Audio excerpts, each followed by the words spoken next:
We are quickly approaching the anniversary date of when we lost one wonderful Marine by the name of Brian Otto Pastian.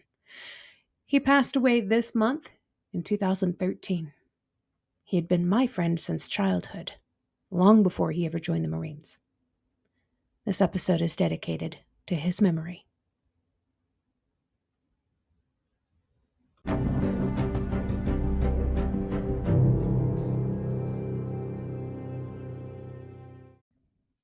Welcome back to the podcast. As always, I'm your host, Amanda Blackwood, and I have with me an incredible guest once again. Today, my guest is named Rich LaMonica.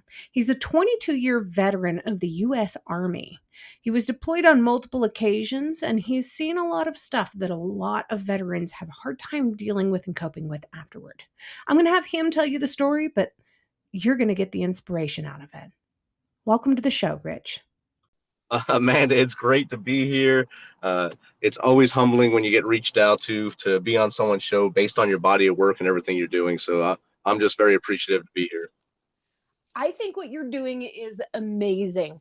I'm looking forward to getting into that and having you tell the people what that is all about and what it encompasses and who your target audience is. But before we do that, let's talk a little bit about who you are and your background. Where are you originally from? I'm originally from Jersey City, New Jersey. Oh my goodness. Did you leave there when you were when you became an adult and joined the military? I left there in 1993, so I was 22 years old when I left. Wow. How ironic that it was then 22 years that you spent in the U.S. Army. Exactly, 22 years as a young city, I guess, punk, and then 22 years as a soldier.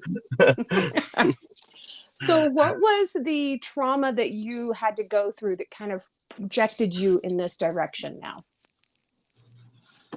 Well, there's multiple.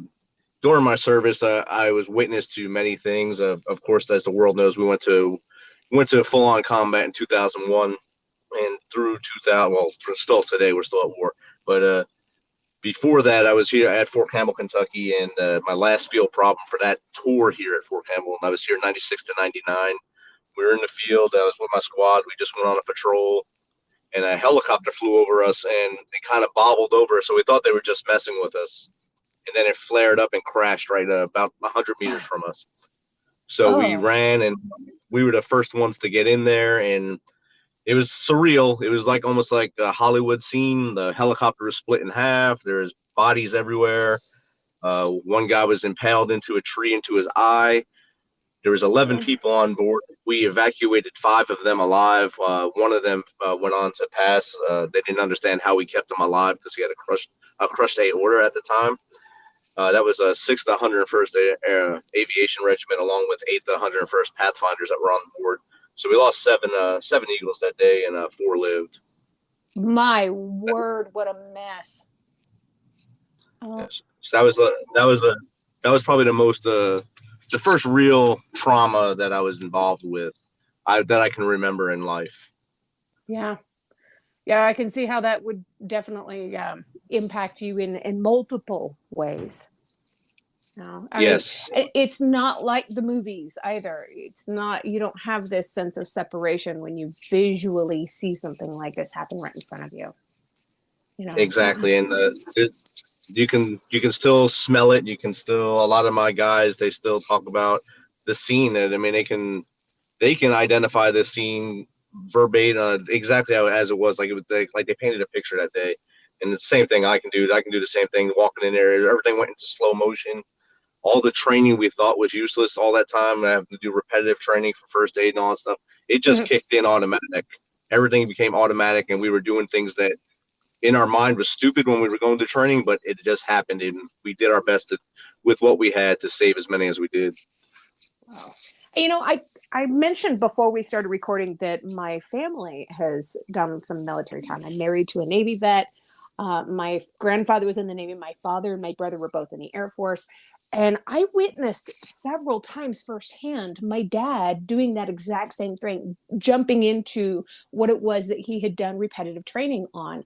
there was one day we had a rollover car accident right in front of us, and my dad yelled at my mom, pull over, you got to pull over. And he jumped out of the car and ran across the freeway and pulled people out of this car that had actually caught on fire, which was very much like a scene from a movie, because that's incredibly rare. And my dad possibly saved these people's lives. It just, Yeah. what you guys go through is hard enough, but what you're able to do because of it is just astounding. They turn you guys into these superheroes, basically. And I know you disagree with me on that, because no man will ever call himself a hero. But that's what I you was about are. to I was about to hit the pause button there on you, but you did it for me. My and, word. since my time in the military, right now I carry 2 big 8 bags, first aid bags, in my vehicle at all times. So if I'm with my family, I have it with us, and right now they're with me. So they're always with me in case I run up on something. Right. Wow. Always prepared. Wow. Yes. So how has witnessing and having to go through this trauma impacted your life? Like I said, that was the first real one, and then the things that really impacted were going to war, and not just the seeing of the killing and stuff, but seeing how other people were living in their traumas, their life, and trying to be that robotic soldier over there, and also have a heart towards them, and then having to go 2 blocks later and get into a firefight, and be in a constant battle for 12 months. My first tour was 14 months, and then my last 2 were about 6 to 8 months each. But my third tour is when it all really came to a head for me. It was December 31st, 2010, so New Year's Eve going into 2011. And one of my soldiers he was my platoon, but another company needed his expertise. They used him, and he walked into him and the lieutenant he was with. Either one of them stepped onto a pressure plate mine, and he was killed. The lieutenant became a triple amputee that day. And you have all that, and that's where my show came from. Misfit Nation. We were called the Misfits at that time, so I named it in honor of that platoon, in honor of him, in honor of all the women and men I served with at that time. But that's just something you can't grasp if you weren't part of that, or if you never have sent someone away and that happens, because you lose control, and you really have no control over any of that anyway, and you have to learn that. That's something I've learned along the way. Flash forward, 2011, we came home. 8 months later, we were told I was going back again, this time to northeastern Afghanistan, to Kunar. I was in country 2 days, and a mortar hit behind me and went through my left leg and out the front of it. And that is when I woke up, right there, from that haze from December of 2010 to June of 2012. I'm sorry. I kind of had this punch in my head, because when I went into that next deployment, I went in telling my soldiers, hey, this is probably it. I'm not coming back, because all of my friends who passed, they died on their 3rd or 4th deployment. This is my 4th. I'm playing with fate. There's no way I'm coming home. I was negative Nancy the whole way. And it got me. All of a sudden, the switch in my head twitched and said, get out of your own way. You're better than this. You got to stay and fight. So I went, and they evacuated me to the same base, if you've seen Zero Dark 30, where the SEALs take off from. It's the same base they took off from to get bin Laden. That's where I had my surgery. And they asked me, do you want to go to Germany and go home? I said, no, I got to get back to my soldiers. And so they sewed me up. The next day, they told me we left something in there. I said, no, it's going to stay in there. And I went back, and I stayed in the fight until December. I came home.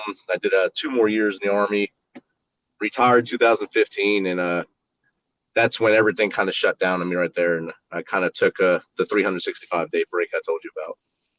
Wow. Man, just that dedication, that's incredible. Too many people would have said, nope, I'm out.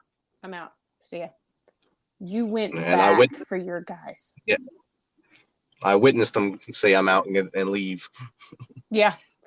Yep. And, at the same time, I think there's a lot of people out there that wouldn't blame them, but the kind of dedication that you have and that heart that you have to be there for them and with them is just amazing. Wow. Yes. Thank you. I wouldn't say this very often, but you brought tears to my eyes, Dan. My bad. Wow. No, it's cool. It's cool. It's amazing. What helped you to heal from your trauma? Like, what kind of services and resources and people were most helpful to you?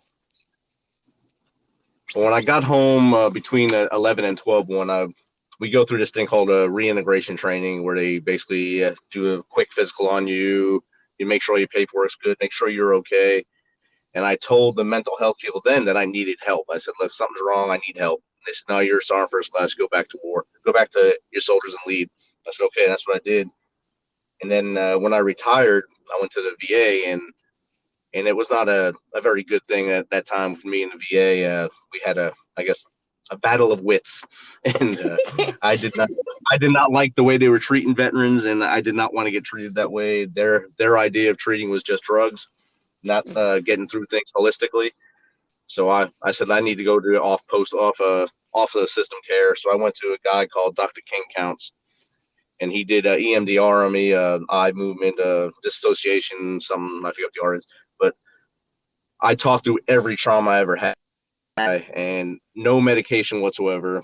We talked through everything, and I clicked buttons every time I was going through it. Like even with like the helicopter scene, I was able to every scene that had trauma, I can paint that exact picture of what happened that day.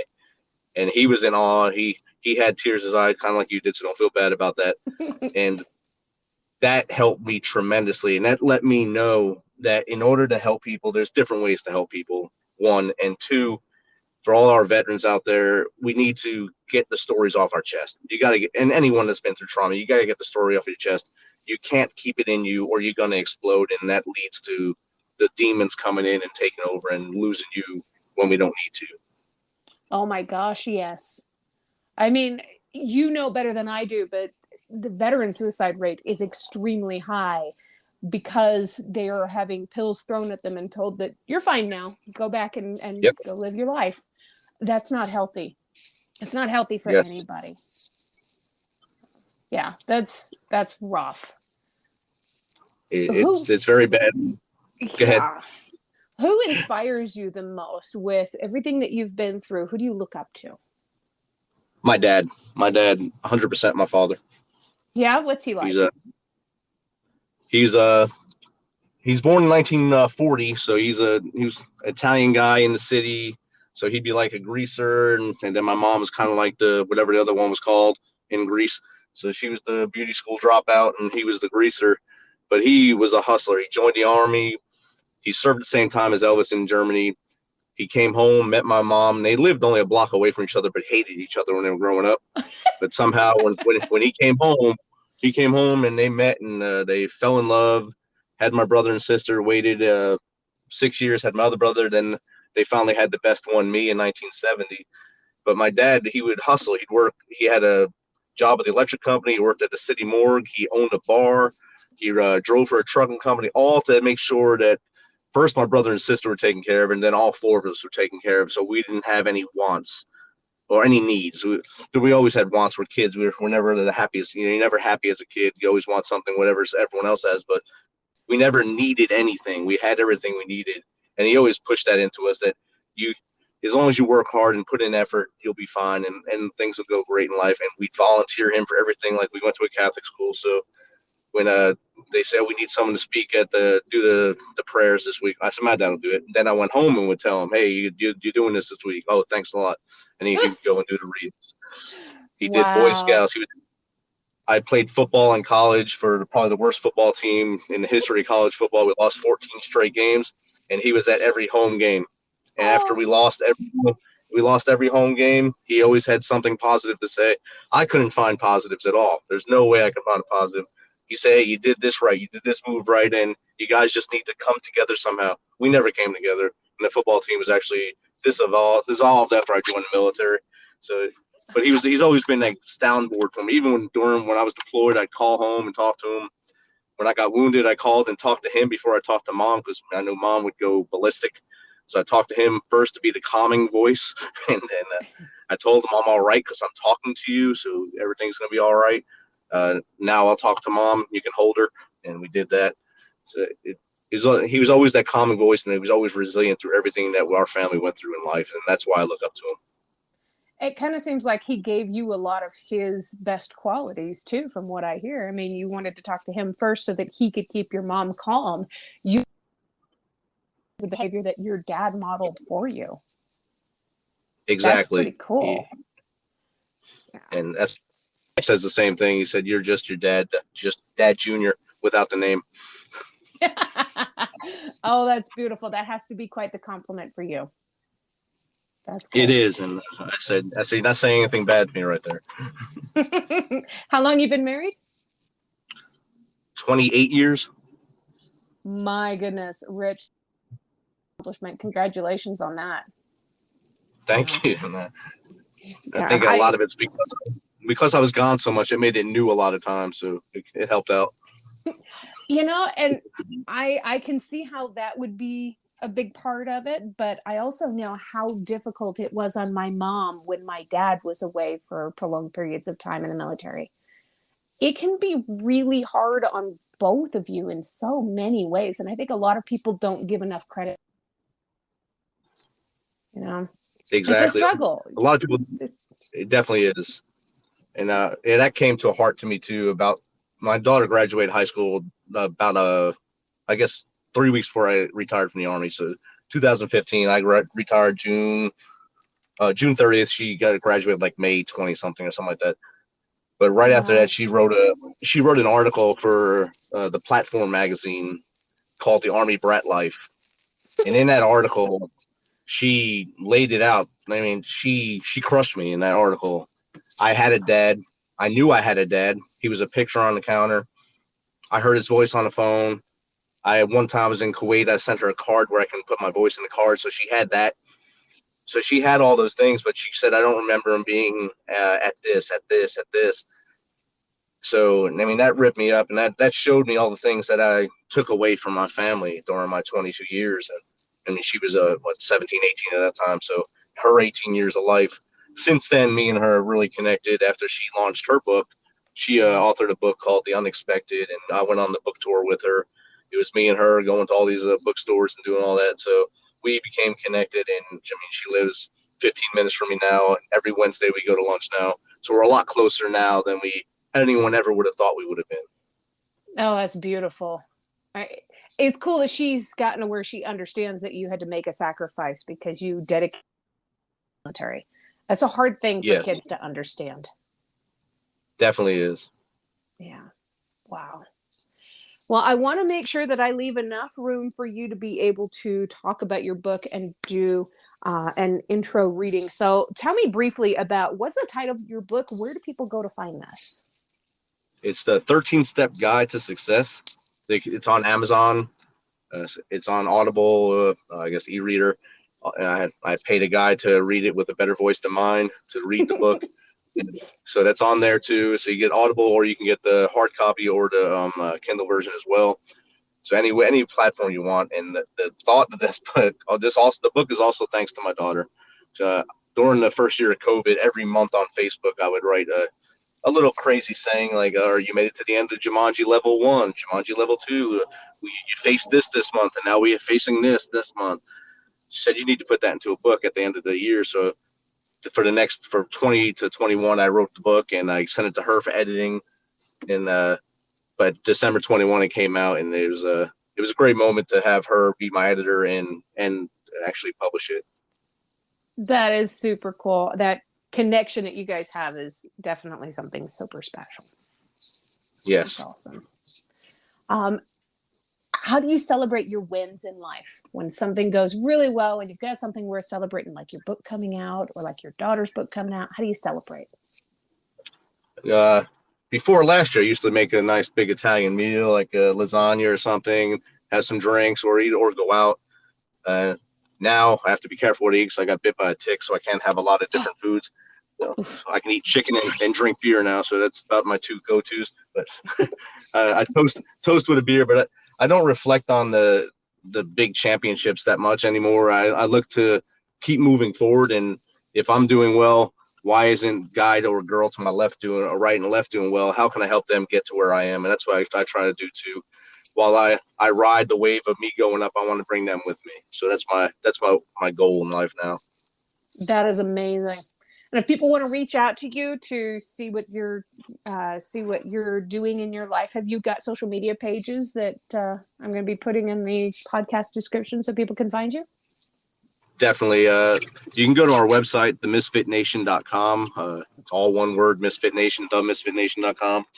And all our socials are on there, but I'm on Facebook either as myself, Rich LaMonica, or the Misfit Nation. On Instagram, ChemGod101 or the Misfit Nation. Twitter, Rich LaMonica. Of course, YouTube with the _Misfit Nation for the podcast. So you reach out to us, and if you want to be on the show, there's a link on the website where you can click on it, and we'll get right back to you and get you on the show as soon as possible. Fantastic. And there's always one last question that I ask people before I let them go. It's my favorite question of the episode, always. What is one thing that you love about yourself that's not related to your physical appearance?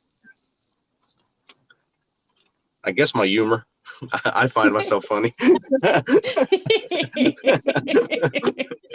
My husband says all the time, "Oh, I'm the funniest guy you'll meet. Just ask me, I'll tell you." Exactly. I send the best dad jokes are great. That's got to be a military thing. Every military person I've known has the best dad jokes ever. Do you have a favorite one? Oh, off the top of my head? Oh, man. I'd have to bring one to you. I'd have one off the top of my head. You got me there. Oh, Rich, I have very much enjoyed having you on the podcast. I'm going to be sharing your book reading at the very end of this episode. So, hi, folks, don't tune out until you hear this because you're going to want to hear this. Thank you so much for your time with me. I really appreciate you, and I really appreciate what you're doing for other veterans out there. I've got a lot of people that I think would love to jump onto your podcast, other veterans and stuff. So I'm probably going to be sending some people your way. Awesome. I appreciate that. And I appreciate you and your audience for listening to me for the last half hour. 13 Step Guide to Success by Rich LaMonica. This is from the introduction portion of the book. My father, Thomas LaMonica, has been the most influential person in my life without question. He always provided us with lessons, even when we did not realize he was. He never left our mother without telling her he loved her, even if they were in an argument over something crazy. No matter what differences would be set aside, and he would say, "I love you." We grew up in a railroad apartment in Jersey City. While railroad apartments are not actually made up of rail cars, they are apartments with no hallways between rooms. The rooms connect directly to one another like rail cars of a train. Mom and Dad worked their tails off to ensure we had the things we needed to survive. With 4 kids to take care of, the task was not easy. However, their hard work and perseverance showed us how to make it in the real game of life. Every one of us volunteered our parents to support things at school or through Scouts. Not one time did our parents falter. Looking back now, we knew they were exhausted, but just wanted to provide a better path for us than the one they had. That resonates in me a ton. I should say it resonates now. Back then, it was all about what they could do for me, not what they were doing for me. This lesson I learned in 1996 when I became a father and realized everything they did was for a reason. My mother, Arlene LaMonica, never gave an inch. She was the enforcer, while Dad worked and was tough to begin with.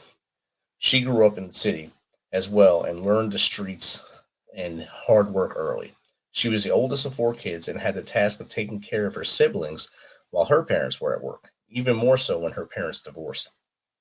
Here are some ways she molded me into who I am. Most kids, when they fall into a rosebush or get hit in the face with a skateboard, receive loving overtones from their mom. We were told to not get blood in the house and get back out to play. One time, my brother was, and still is, a prankster.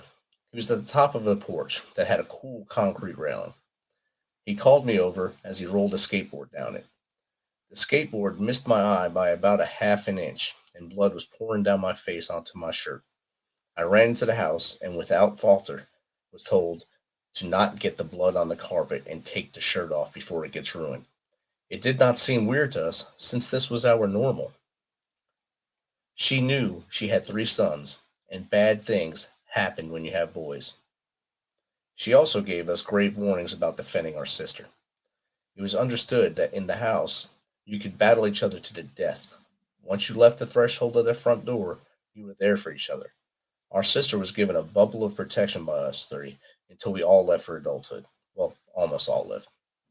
Two occasions of her toughness stand out to me. I'm sure my siblings, cousins, and even close circle of friends could add even more. The first is extremely clear to me. We had a water main break in the city, causing mass outages of water for our section. The city set up water distribution points to different areas, so we had to walk with an old grocery cart from the house to, I believe, what was fire station number 7, and wait in line for water distribution with everyone else who was affected. I was maybe 7 at the time. As you can imagine, the line was long with families trying to get help. When we got our allotted water for our family of 6, we turned and started to walk away. At this moment, for reasons I never can understand, a reporter chose to come over to our lane. The interaction went something like this. Reporter: "Ma'am, can I ask you a question?" Mom: "Yeah, what do you want?"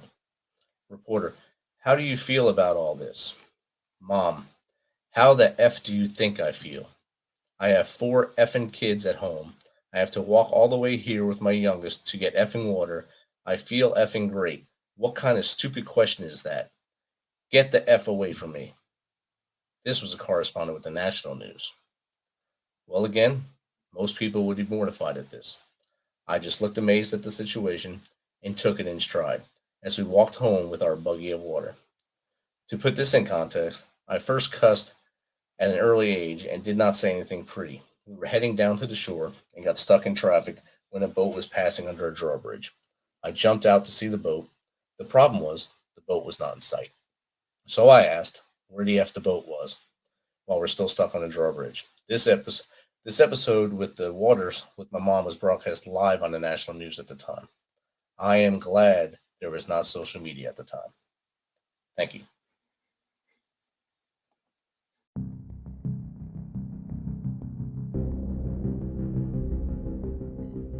If you've enjoyed tonight's episode, please make sure you check out the episode description. There you're going to find links on how you can learn more about this guest, links to connect with them on social media, and how to support the podcast. Remember, I don't get paid to do this. My boss is a bit tight-fisted, but I can say that I work for myself. In short, this show really is all about the guest. If you've enjoyed their interview, please feel free to let them know. You can also tune into my other podcast, Growth from Darkness, which is co-hosted by a lovely lady from Australia. We talk about what trauma responses are and healthy ways to move beyond the past. For more information, just go to growthfromdarkness.com.